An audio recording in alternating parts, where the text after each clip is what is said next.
The Great Wall between Xbox and PlayStation started years ago, and we all thought it was over. Until today. The PlayStation 5 was revealed. Which side do you choose? Team PlayStation or Team Xbox? Choose wisely, my friend, for the Great Wall will leave gamers ravaged for years to come. The Great Wall is coming, and you best be ready when it does. Hopefully you enjoyed that, guys. Welcome to the channel. My name is Wes, coming back with another video, and today we're going to be talking about the PlayStation 5. It feels like yesterday the PS4 was just coming out, and the videos that I was making about my speculation on that console was like yesterday, and we're finally going to be getting the PS5. We're going to talk about all the details. We're going to talk about my my wish list for the PlayStation 5, and you know, some of the things that I think the PS5 needs to have in order for it to be a successful console. And as always, guys, keep the console war in the comments kind of civil. Let's not start a flame war, but let me know what console you currently prefer. Is it the PlayStation or the Xbox? Let me know down below. So without further delay, guys, let's get started with everything we know about the PS5. So they started right out the gate talking about PS4 backwards compatibility. From what we know right now, the PlayStation 5 is going to be backwards compatible with the PS4. And at the moment, all we know is that PS4 games will work on PS5. We don't know anything about the PS3 games. We don't know if the hardware from the PS4 will work on the PS5, for instance. Are we going to be able to hook up a DS4 DualShock 4 controller on the PS5 and have it work natively?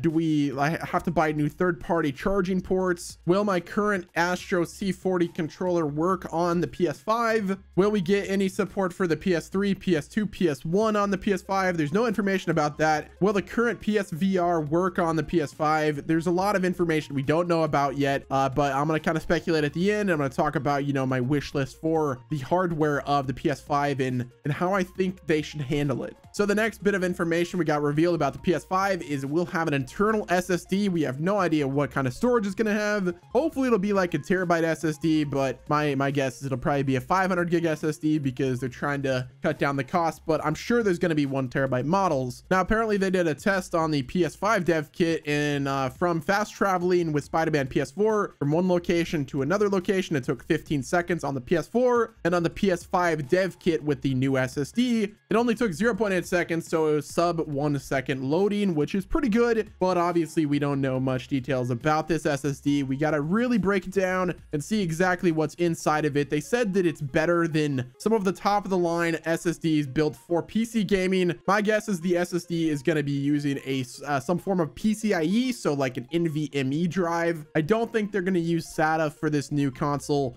It's most likely going to be an NvMe M.2 stick that's probably modified specifically for the PS5, which would make complete sense because, let's be honest, guys, the days of SATA cables are kind of ending. NvMe is a much better option, especially whenever it comes to speed. I personally have it in my current gaming PC, and it's just, it blows my current SATA drive out the water. I think another good point that a lot of people are kind of avoiding is having a better solid state drive in a system will actually make downloads go much faster, because usually whenever you download something, especially like on Steam, it's got to download and simultaneously write to the actual system drive. So if you have a crappy SATA hard drive in your current system and you're downloading stuff on Steam and you're wondering why it's taking so long, it's because your hard drive has got a crappy write speed. So it's looking like Sony is trying to remedy that in the PS5, which is very good news. The PS5 is confirmed to support up to 8K resolution, which means 4K most likely upscaled using checkerboard rendering. Let's be honest, guys, 8K resolution is years away, dude. We are barely able to do 4K, and we still can't even do 1080p at 60 FPS on the current gen hardware. 8K is literally years away. Stop worrying about 8K. Sony, I realize supporting it is great. You know, use all the checkerboard rendering you want, but people are not going to be going out and buying 8K televisions for years to come.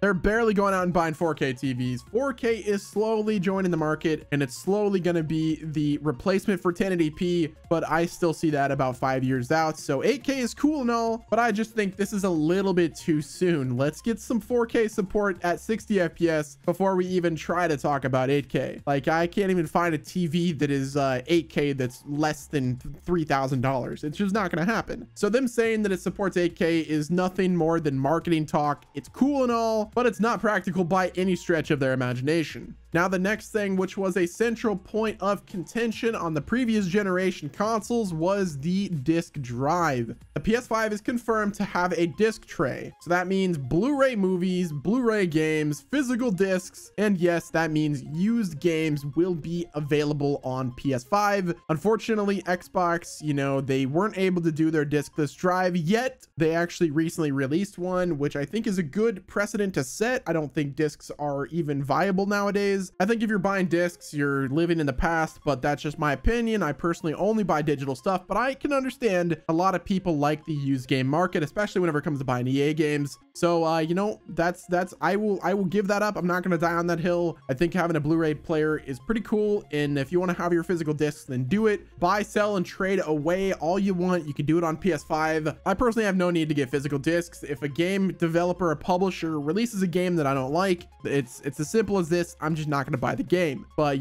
for the people that love their physical discs and like having something that they can hold that's concrete, that has value still, then I say go buy your physical stuff as much as you want. Personally, I like to save desk space, so no more physical for me. I'm staying in digital, but I do appreciate the option of having a disc tray in the PS5 is a good thing, but I'm personally just never going to use it. Being a PC gamer who stopped using discs a long time ago, and using Steam for all my games, I really just have no issues of downloading digital. I'm always online anyway. There's only a few times where the internet does go out, so even then, as long as my PC is on and it's available to use, I can still play my games on Steam, and I'm sure you'll still be able to do the same thing with PS5. The next up is a given. The PS5 will support the PSVR. Obviously, the PSVR is pretty brand new. I'm hoping that you won't have to buy a brand new PSVR to actually use it on the PS5. Hopefully, the hardware will be compatible natively with the PS5. We don't know any information about that. They just said the PSVR will be supported, so that could mean a brand new PSVR like a PSVR 2, or it's going to be compatible right out the gate. Now, the next part that was confirmed is the new PS5 will have 3D audio, so that's 3D spatial audio. If you're familiar with Windows Sonic, that's 3D spatial audio, or Dolby Atmos, which is a very popular 3D spatial audio on PC and on, I believe, Xbox One X as well. Their reasoning for the upgrade in audio in the PS5 was because they weren't a fan of how much the audio improved from the PS3 to the PS4, so they want the jump from PS4 to PS5 to be significant, and having 3D audio on the PS5 is a huge step in the right direction. Now, the next confirmed detail that is pretty hard to believe that my graphics card that I have right now is barely able to do, and that is ray tracing on the PS5. They are saying that the PS5 will support ray tracing down to the graphics card level. Now, if you guys don't know what ray tracing is, it's a lighting effect. It's only usually used in Hollywood special effects and, really expensive processors like the RTX 2080 Ti that is like $1,300. So the fact that they're saying that this system will be able to support ray tracing, it's probably going to be in a very minimal way. I don't think they're going to be able to support it very well. Like, the real-time renders of ray tracing it's a power hog. So it's very interesting to see how they plan to actually utilize ray tracing. I'm sure game developers will, utilize it in a very minimal way. I don't think it's going to be anywhere as good as it is on a dedicated graphics card. Although the new graphics card in the new PS5 is said to be a modified version of a Radeon Navi. It's going to be in that family of graphics cards, which, if you guys don't know, the Radeon Navi is a graphics card that is going to be released very soon. It's going to be at about a $260 price point, and it's said to support real-time ray tracing. So Sony's claim about the PS5 supporting real-time ray tracing seems to be the case. Obviously, once we get our hands on the Radeon Navi GPU, we'll be able to know more information about how well it performs with real-time ray tracing and to at what extent it's able to use it. In a recent article from PC Gamer, it says that the AMD Navi may skip ray tracing for the initial release, and it's going to focus instead on boost performance for the mid-range sector. So we might not even get ray tracing whenever the PS5 comes out. It might be something further along the console's life cycle, but as long as the GPU does have the ray tracing capability, we will see it in games in the future, but maybe not at launch. Now, the CPU is going to be based on AMD's third generation of the Ryzen line. It's going to be built on the chip's latest NvMe Zen 2 processor. The third generation of Ryzen CPUs aren't out yet. We're not going to get them until probably later this year. So that means the release date for the PlayStation 5 is still a ways away. Now, one thing that is certain, PlayStation is not going to be at E3 in 2019, but we can expect to see a separate conference in the form of a direct briefing this year. So if you've ever seen the Nintendo Direct, they're probably going to do something similar to that. Now, we might see a separate live event later this year that is going to reveal the PlayStation 5, but that segues into our next topic. The PlayStation 5 is actually not going to be releasing this year. Obviously, it's a little bit too soon because the Ryzen CPU and the Radeon graphics card that is brand new isn't even out yet. So the PlayStation 5 won't be releasing this year. Most likely what's going to happen is we're going to see a reveal this year with a holiday 2020 release date. Now, the current price point that's being rumored around is it's going to be a $500 price point on the PS5, which seems a little bit steep, but for what's in the machine, it seems $500 USD is the likely price point. It's much better than the $600 PS3, but I still have hope that they will release it with a cheaper price point so that they can get the console out to consumers so that we can start buying games. If the console truly is $500, here is the part that they have to get right. The days of splitting your community between the next generation of hardware and the previous generation of hardware have to be over. If the PS5 releases at a $500 price point and new games start to get released for that console and don't get released for the PS4 and the communities can't play together, then this is where PlayStation will fail. The PlayStation has to take a little bit out of Xbox's book, and when you release a game for your console, that game has to work on the PS4, on the PS4 Pro, and on the PS5. Currently with Xbox, if you buy a first-party title or a game on Xbox, it'll work on the Xbox One X with improved performance, it'll work on the Xbox One S with limited performance, and it will work on the original Xbox One. PlayStation has to get this right. Gamers don't like buying consoles every 4 years. It's too expensive. The reason they buy a console is so that they could keep it for a while and still have access to all the games that they want to play. The idea of console generations need to be a thing of the past. If you play a game on the PS4, for instance, Fortnite, you should be able to play with people on a PS5. If you buy a game like Halo on Xbox One X, you should be able to play Halo on an Xbox Scarlet with all of your friends list, everything staying the same. Your entire marketplace of past games on your PlayStation 4 should work natively on the PS5. There should not be any separation anymore. If you force people to upgrade to a PS5 to play the new games, then I'm going to tell you right now, you're going to lose to Xbox. Even if you have the best first party games,